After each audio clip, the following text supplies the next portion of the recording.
Du haut de sa colonne, Napoléon veille sur la place la plus étincelante de Paris. Les rayons du soleil y transpercent chaque jour les vitrines des boutiques de luxe. Cartier, Boucheron, Chaumet, Hublot ou Rolex, qu'ils soient horlogers ou joailliers, tous travaillent le diamant avec le même amour, offrant ainsi lumière et éclat à cette splendide place Vendôme, créée au XVIIe siècle par Louis XIV. Si les maisons les plus prestigieuses ont pris possession de ce joyau octogonal, plusieurs marques joaillières plus intimistes ont choisi d'installer leur QG dans les rues voisines.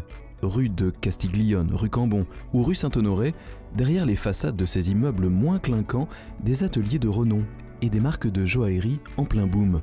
La Brune et la Blonde fait partie de ces marques qui gagnent du terrain un peu plus chaque jour. Aujourd'hui, près de 80 boutiques distribuent la marque, essentiellement des joailleries, des concept stores, de grandes enseignes comme le Printemps ou Bloomingdale's aux États-Unis. Ce qui les a séduits, l'idée d'un diamant nu. La Brune et la Blonde existe depuis 2011.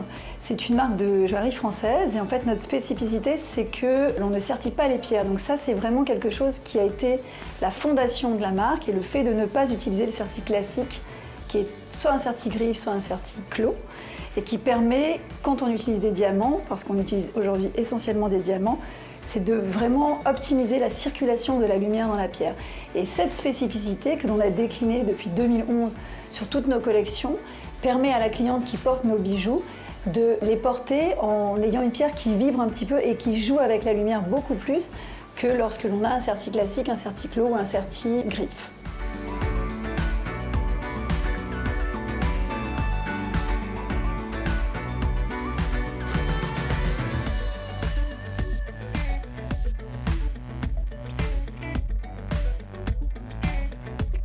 La technique, en fait, c'est une technique au laser. C'est un laser qui vient réaliser un tout petit trou infime dans la pierre, qui permet ensuite de faire passer un anneau.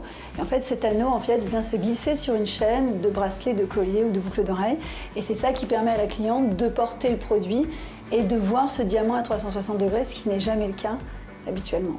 Spécialiste du diamant, la Brune et la Blonde a récemment pris un nouveau virage en choisissant de s'ouvrir vers les pierres de couleur.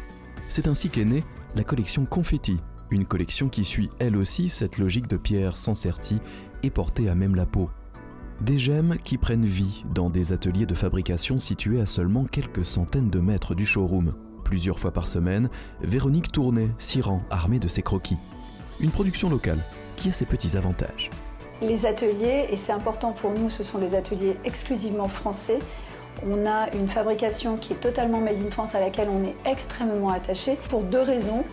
La première, c'est que c'est un vrai gage de qualité. Toutes les grandes maisons de joaillerie sont françaises. Et la deuxième chose, c'est que ça nous permet d'être très réactifs. Parce que les clientes, elles peuvent changer d'avis rapidement. Donc quand elles ont envie de quelque chose, quand elles désirent quelque chose, il ne faut pas mettre 3 semaines à le livrer. Et donc ça, c'est ce que nous permet le Made in France et même le Made in Paris, parce que c'est carrément du Made in Paris.